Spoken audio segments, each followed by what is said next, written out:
Chapter 1 of the family business will delve upon the introduction and the definition of the family business. Now, family businesses are well known due to their entrepreneurial character and the founder's influence or dependence on him by the family.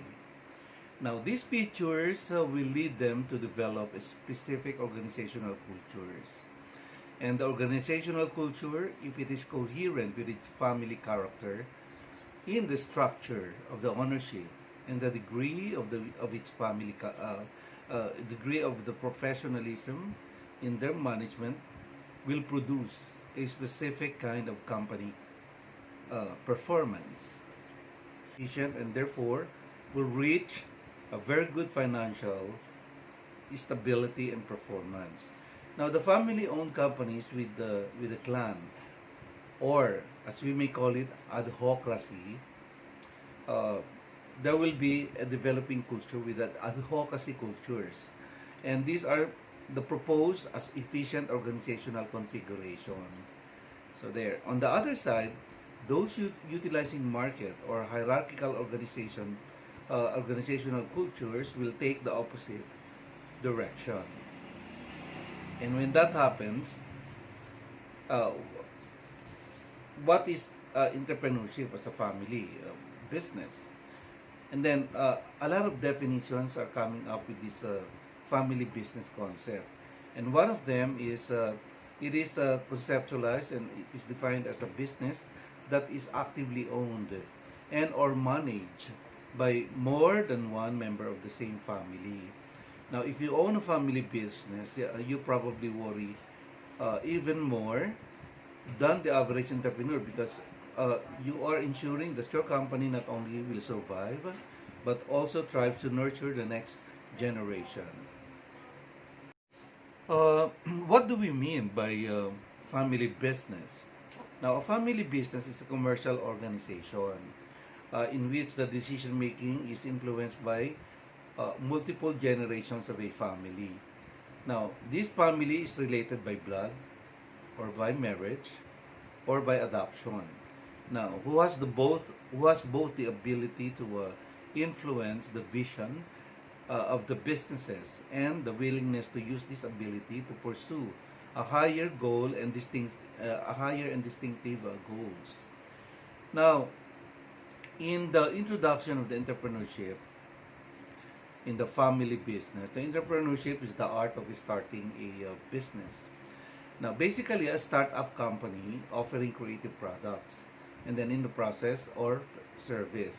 Now, we can say that it is an activity full of creativity and innovation. Now, an entrepreneur will perceive everything as a chance and displays bias in taking decisions to exploit the chance. Now, what is the family-owned business called? Okay, as the name suggests, a family-owned corporation is a business-owned. A business-owned that is primarily or exclusively by family members. Now, as a business grows, it can be challenging to run the business because, it will face a lot of challenges as it grows. And then using only family members as part of it. And publicly traded corporations can remove the significant control from the family members who founded the business, eventually. Okay, so there. Now, what are the types of family business? Uh, there are three types of family business, the ROI we call it now. For example, a family business consultant and director of the Initiative for Family Business Entrepreneurship at St. Joseph University in Philadelphia describes the three types of family business. ROI, return of investment as follows. The financial return, the emotional return, and the relationship return. Now, given that, so what are the advantages of the family business? Now, there are lots of benefits of the family business as it operates. So, the benefits of the family-owned business, commitment and unified leadership will be now be engaged. Now, commitment by the family And unified, yeah, it has to have a very good relationship amongst them. So the commitment, the stability, the trust and authenticity, the flexibility and versatility, vision and long-term goals, and decreased cost and expenditures, and the next generation ingenuity. So these are the advantages of family business and the benefits that should come from it as a family-owned business. Why is family business successful? We know of a lot of here in the Philippines. We know of a lot of big businesses that started small, just like the SMEs, SM conglomerates, the Gokongwei conglomerates. A lot of the traders that started small and became big, no, later on. So there. Now going back, no. So why is the family business successful? Now, every member of a family business has a purpose and vision to make the business successful.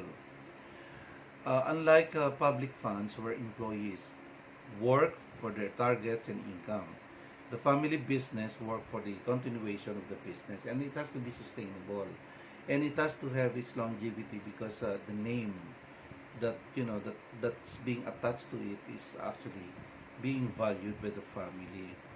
Now, the family business work for the continuation of the business. So, there. And the primary aim of the family business is that it has to run, no? So, continuously. Now, going back, no? So, the success of the business. So, okay, so the family business work for the continuation of the business. So, that is the given. And that the primary aim of the family business is that the business runs from one generation to another. So the hierarchical should not stop. Hierarchical procedure should not stop. It should do continue on for to continue the legacy of the family. Now, what are the characteristics of a family business? However, new family-owned businesses are thinking about their growth in these terms. Okay. A clear goal and vision is amongst them. It is the bedrock of any family business, and it's the goal of or the value that is put in place by its founder. So that is one of the characteristic of a family business.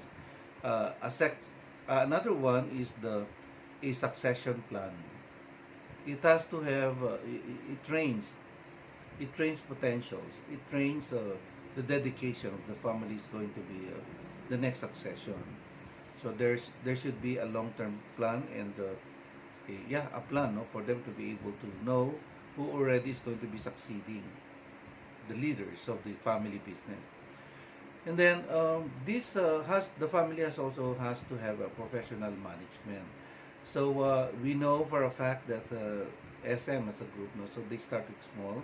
The father founded it, and then afterwards, he lets his family, the sons and daughters, to, study the business, and hone their craft of running the business of what we know of them of today. Now, the proper governance structure also has to be instilled, no, in the operation of the business. The family business should have also a diversification plan. So just like again, I'm giving SM as a very good example because they started as a small department store, retail, players in the economic market in the Philippines. But right now, look at them. They're now into malls. They're now into property. They're now into banks. They're now into schools even. So it's a diversification plan that is actually part of the growing family business, and many others family business that we know of that has grown for the years. Now, the success and the succession of a family business. So how does it happen? What is the concept? There are 5 characteristics of a good family business. Okay? And chances are that 7 out of 10 of the businesses we know are family owned, and they started from there, small and then getting bigger. Now, as defined by the audit firm PricewaterhouseCoopers (PwC), a family-owned business is one where the majority of votes are held by the person who established the firm or their direct descendants, with at least one family member involved in the company's management. So that is one of the definition by audit firm PricewaterhouseCoopers. Now, and if the company is listed, so definitely capitalization and the assets and the financial standings of that business, family business will be, will grow and definitely will lead the market. And if that company is going to be listed, the persons who set up or bought the firm or their family will hold at least 25% of the right to vote through their share capital, with at least one family member on the board. So that's the common rule. Okay. Okay. And when you say patient capital, so what does it mean? Patient capital. It is an estimated 70 or 80% of businesses of a family business around the world and the family owned, are family owned. And these businesses will contribute more than 60% of the jobs in the establishment provided by this business. And then a family business expert will give us a lot of views, no, regarding that concept. However, despite their potential, if not well structured, a family-owned businesses are more likely to fold or loses than non-family-owned business. Okay? But then, the value of a family business is very much important to the family hierarchical position. Yet, the family businesses are not just for individuals who want to start a company and have to rely on their relatives to raise capital or manage the firm, but also for the economy. Okay, so they only contribute, not only the businesses that make a very good dent in the industry definitely contributes to the growing economy of a particular country, and that contributes a lot in terms of a good trading, a good economic activity, the opportunity to help people through employment opportunities and all of those stuff. And the very strong supply chain cycle will now be part of it. Now, it is actually a classic example of public capital is being provided in the given example. So typically, only 12% make it that far, and the number of getting I'm sorry. However, despite some family businesses showing extraordinarily longevity, the average lifespan in the sector is 3 generations, and that is part of the PwC report, which interviewed senior executives in 50 countries. See, so that is based on their research. Now, typically, only 12% make it that far, and the number is getting past 4 generations, falls to as low as 3%. There's a given one research that the PwC has provided us is in Kenya. No, share the manager conducted on his or rather shared on one of his interviews that defines a family business as a commercial organization in which the decision making is influenced by multiple generations of a family that's related by blood or marriage. Now, given that premise, such set ups balancing between the roles within the family, the ownership and the business is complex and maybe involve conflicting values even.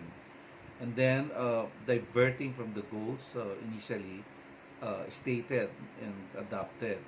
And the actions are normally being given a lot of interpretations and misinterpretations. So therefore, a lot of conflicts are coming along. So there, and as a result, to be successful, family business must find a way to balance between the personal and the professional way of doing and managing things in the family business. And this will make the succession planning one of the most critical factors in the attainment of the company's long-term vision and succession policies. Now, according to the PwC's report, the transition from one generation to the next is the fault line in the business model, and there's no point in having detailed plans for business continuity if the single most significant risk to this is not addressed.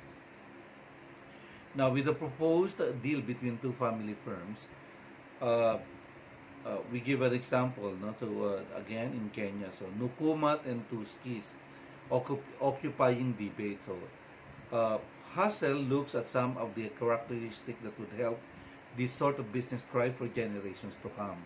So based on them, the deal between the two families articulated the following: a clear goal and vision.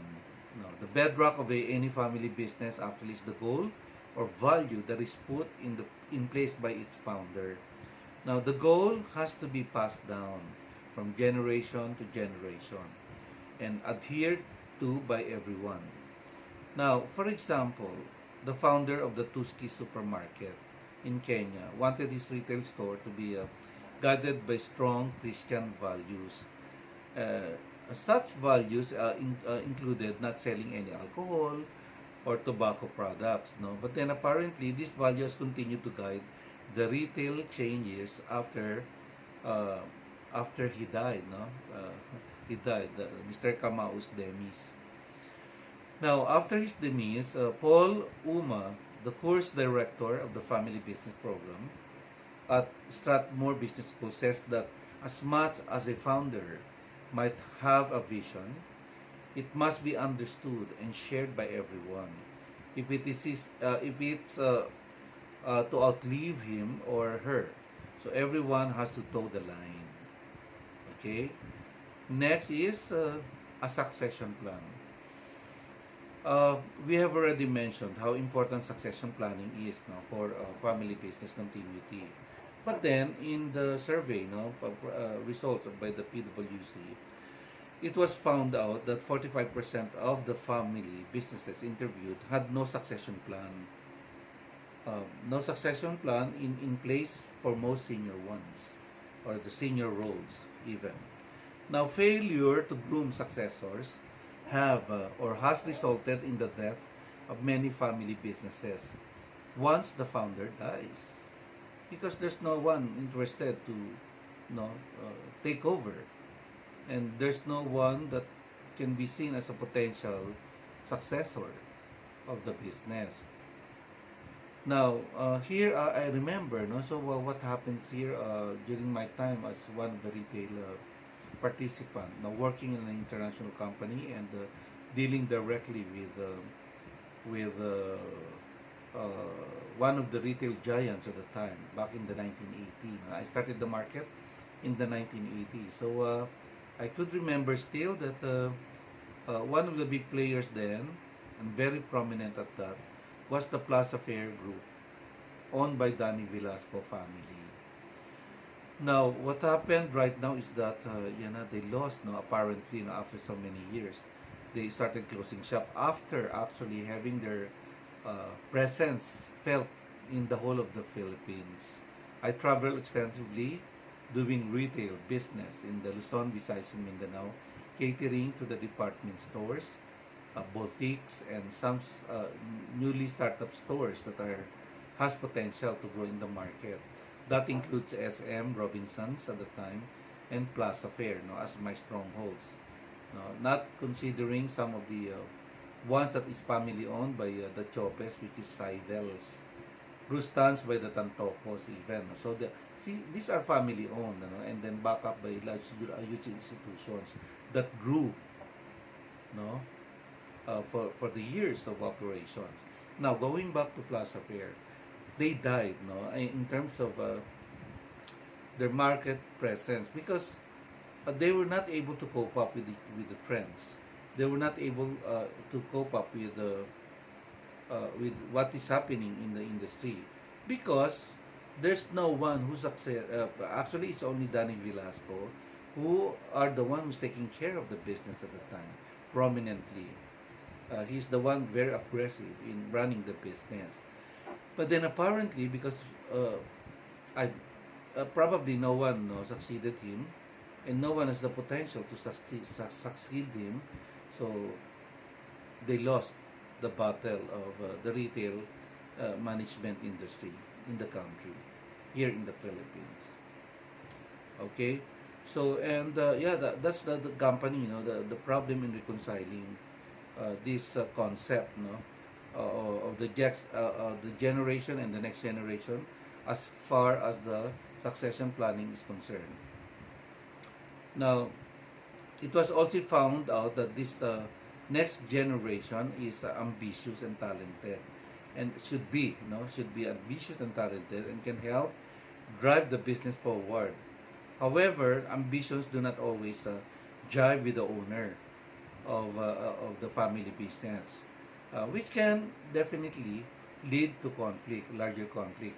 Now, these successors should be equipped with proper professional management acumen, or management style, or adaptability to the changing times, and progression in the trade industry. Okay. The next generation success, or the successor, should have also have the knack, in today's generation, areas like digital strategy, because right now we don't most of the time, technology is the one who's running basically all the businesses, the big ones, including family businesses that are abound. So right now, with all the different establishments, the conglomerates, as a family owner, how can I monitor them? So with the help of the information technology, so areas like a digital strategy, you can just imagine how many branches does Save More has spread all over Luzon, Visayas, and Mindanao, or how many SMs are there in Luzon, Visayas, and Mindanao right now. So you can just imagine, how are you going to be monitoring the inventories? How are you going to be monitoring the cost analysis that would provide you some information about the operations of the business?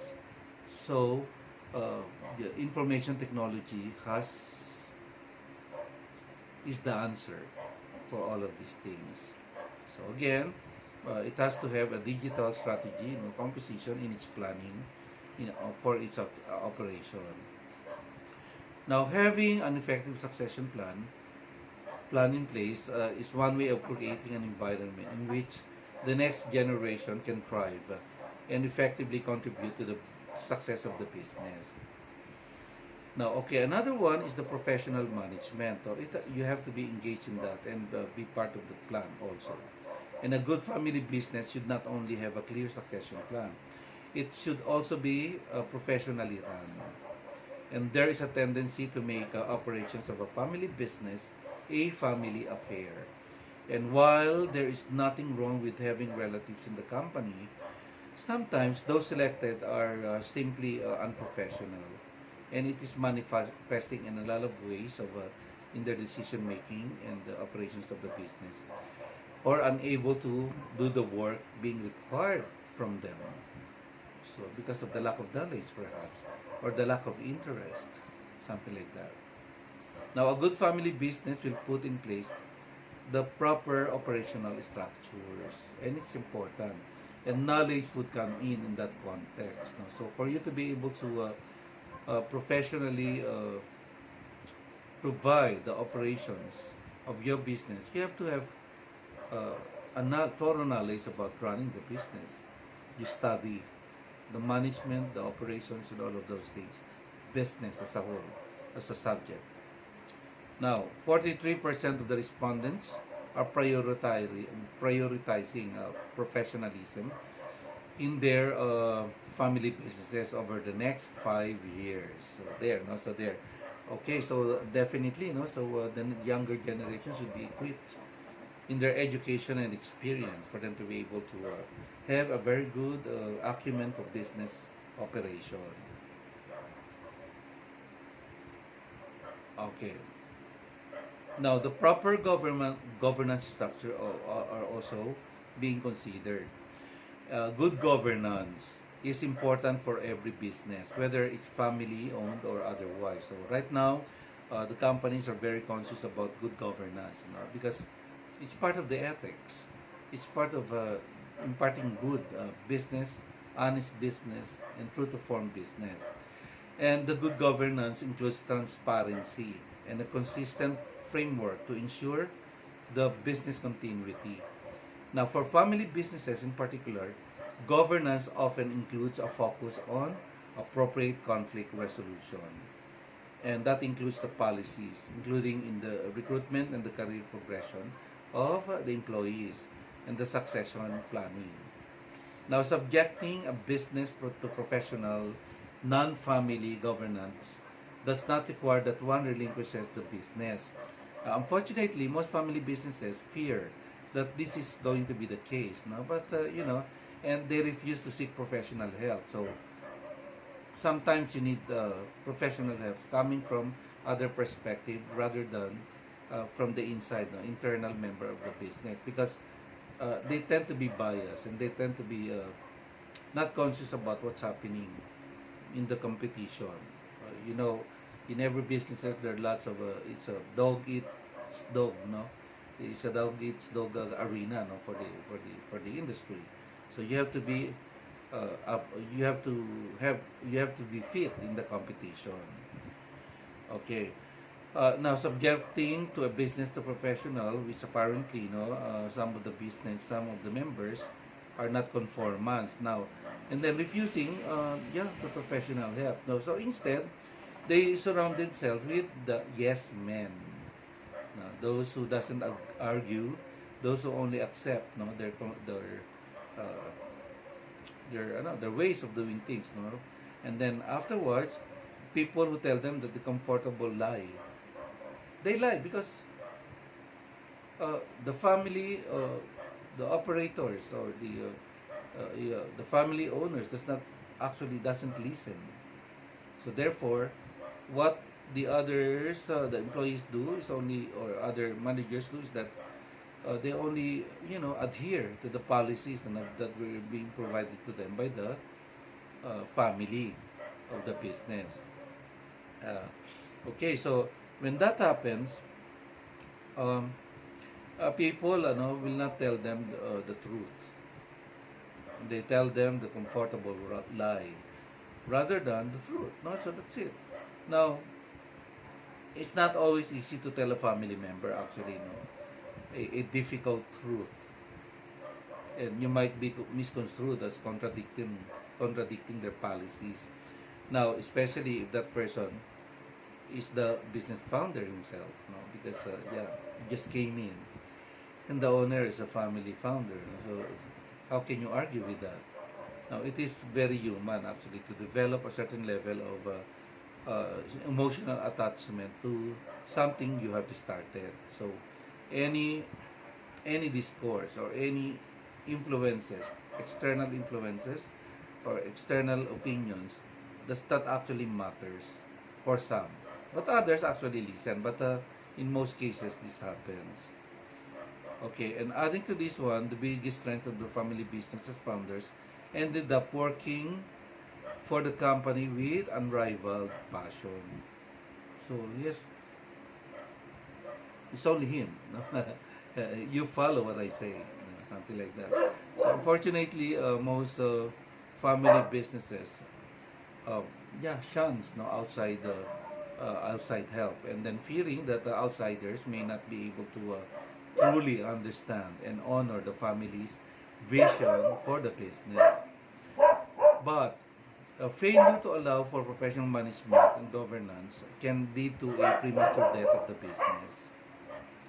And this death is even faster for family businesses that operate in industries that are not subject to strict regulation, such as the transport or in retail or hospitality, also there. Unlike in sectors like banking or listed companies, no one can tell a business owner that they cannot be the owner and the CEO at the same time because it amounts to a conflict of interest. Now, there are several businesses that have been hurt by a failure to put in place strong governance structures. Now, as a result, there has been the settling down of such, for example, famous family businesses, as I mentioned a while ago, and a lot of worldwide family business. Uh, there are businesses that became so big that for practical reason, it needed other stakeholders, for it to be able to sustain the operations. Now, once you become a multinational, you can't sit around and table over lunch and prudently make a decision for the business. Now, it has to be a concession of all the managers. The new ones included are the non-family members because you're already multinational. Now, the diversification plan. Now, one of the best way for the family business to grow is through diversification, conglomerates, subsidiaries, which is also a good way to manage the family squabbles. No? So, if it is only being run by the family, once it gets bigger and become multinational, so definitely you will engage a lot of talents. You will engage a lot of decision makers. Okay? So meaning an Achilles heels for many businesses. So you need a lot of talents. That's it. Now, but few family-owned business are thinking about their growth in their terms. So therefore, they do not actually follow an external position or advices. And according to the survey, while more than half of the respondents plan launching new entrepreneurial ventures, 1 in 3 of the family members still operating in only one sector and only in their home market. So they don't. Sometimes they resist, getting bigger. They resist progression, and this can expose the family firm to a risk. And then, as a whole, the enterprise will have the threat to stand or fall in one dimension. And that family business has to manage the process of growth through diversification. So it's important. Okay. I guess some of the context of the introductions I have already provided. So it's important for the family business to actually be open to the external decision-making process and provide themselves with knowledge of having to learn the operations of their business for their sustainability. And it's important for the successor, the hierarchical position, to actually have a plan, a succession plan, for them to be able to be ready just in case. Okay? So I have already provided the first chapter of the family business, and see you again on my next discussion.